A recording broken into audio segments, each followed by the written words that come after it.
اور لوگوں توجہ کرو، غلام آپ بھی بنتے ہیں، غلام میں بھی بنتا ہوں، خدا کی قسم ٹائم پہ غلامی کا پتہ چلتا ہے۔ پھر زبیر کہنے لگا اماں حضور نے منع فرمایا، آگے نہ جا، حضور نے منع فرمایا۔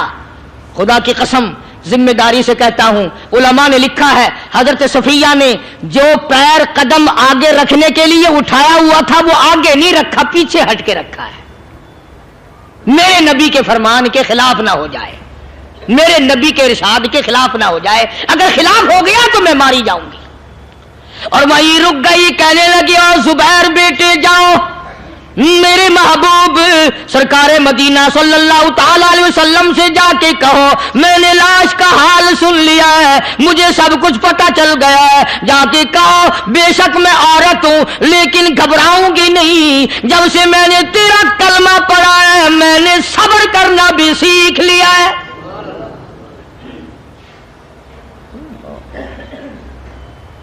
میں جدا فدا نہ کروں گی، میں کپڑے نہ پھاڑوں گی، میں رونا دھونا نہیں کروں گی۔ مدنی کریم صلی اللہ علیہ وسلم کو حضرت زبیر نے جا کے بتا دیا، میری اماں یوں کہتی ہے، فرمایا پھر بے شک اجازت ہے جائے۔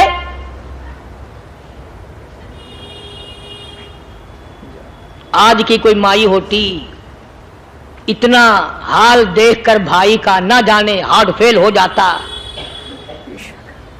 صفیہ نے آ کے دیکھا اپنے بھائی سیدنا امیر حمزہ کے دونوں کان نہیں، ناک نہیں، لب نہیں، 11 ٹکڑے ہوئے پڑے، روتی نہیں، گھبراتی نہیں، دھڑام سے گرتی نہیں، چہرہ نہیں پیٹتی، ماتم نہیں کرتی، کھڑی ہو گئی، کہنے لگی او میرے پروردگار میرے بھائی کی قربانی قبول فرما،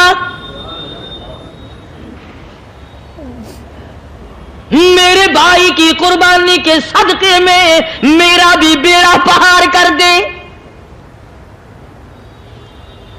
اور خبر تو مل گئی تھی نا کہ کپڑے بھی اتار کر لے گئے، بغل میں سے 2 چادریں نکالی ہیں، بغل میں سے 2 چادریں نکالی کہ میرے بھائی کو کفن دے دینا۔ یوں جو نظر پڑی ایک انصاری نوجوان رضی اللہ تعالی عنہ، وہ بھی ننگا پڑا ہے، کافر اس کو بھی شہید کر کے گر گئے۔ مسلمانوں ذرا اندازہ لگاؤ، یہ بھی مسلمان تھے، یہ بھی نبی کے عاشق تھے، یہ بھی دیوانے تھے، ایسے وقت میں بھلا ایسی بات کس کو سوجھے؟ ماں جایا بھائی ہو، سگا بھائی ہو، اچھی محبت اور تعلق ہو بہن بھائی کا، اور سید الشہداء حضور نے فرمایا ہو وہ ننگا پڑا ہے، 11 ٹکڑے ہوئے پڑے ہیں، ایسے وقت میں ایسی بات کون سوچے؟ صفیہ کہنے لگی لوگوں ایک چادر اس بھائی کو دو جو میری ماں کے پیٹ سے پیدا ہوا، ایک چادر اس بھائی کو دو جو محمد کے کلمے نے میرا بھائی بنا دیا ہے، جو میرے نبی نے میرے کے کلمے نے میرا بھائی بنا دیا ہے۔ کل قیامت میں خدا یہ نہ فرما دے صفیہ کفن دینے آئی، خیرات دینے آئی تو اپنے کو دے کے چلی گئی۔ اب ان میں ایک چادر ہے چھوٹی اور ایک ہے بڑی، پھر کہنے لگی میری چادریں واپس کر دو، ایسا نہ ہو میرے بھائی کو بڑی مل جائے دوسرے بھائی کو چھوٹی مل جائے، اللہ پاک کل یہ نہ فرما دے اگر کفن دینے بھی آئی تو اپنے کو بڑی دوسرے کو چھوٹی، یہ اللہ کی رضا والا تو کام نہیں۔ قرہ اندازی کی، سگے بھائی سیدنا امیر حمزہ رضی اللہ تعالیٰ عنہ کے حصے میں چھوٹی چادر آئی اور اس انصاری جوان کے حصے میں بڑی چادر آ گئی۔ چنانچہ جب محمد عربی صلی اللہ تعالی علیہ وسلم تشریف لائے تو حضور کو اتنا صدمہ پہنچا، میری مستقل کیسٹ ہے سیدنا امیر حمزہ رضی اللہ تعالیٰ عنہ کے عنوان پر، آپ لوگ اسے خرید کے سنیں۔ تم بھی کہتے ہو کہ ہم نے اسلام کی بڑی خدمت کی، ہم نے قرآن کی بڑی خدمت کی، ہم نے علماء اور طالب علموں کی بڑی خدمت کی، ہم نے مسجد اور مدرسوں کی بڑی خدمت کی۔ میں یہ کہتا ہوں آؤ دیکھو تو صحیح کہ ان حضرات نے کہاں تک قربانیاں دی ہیں۔ حضور نبی کریم صلی اللہ تعالی علیہ وسلم جب اپنے پیارے چچا کی لاش پہ آئے، چہرے پہ نظر پڑی دونوں لب نہیں، کالی کملی والے صلی اللہ تعالی علیہ وسلم نے منہ میں جھانک کر دیکھا تو زبان نہیں،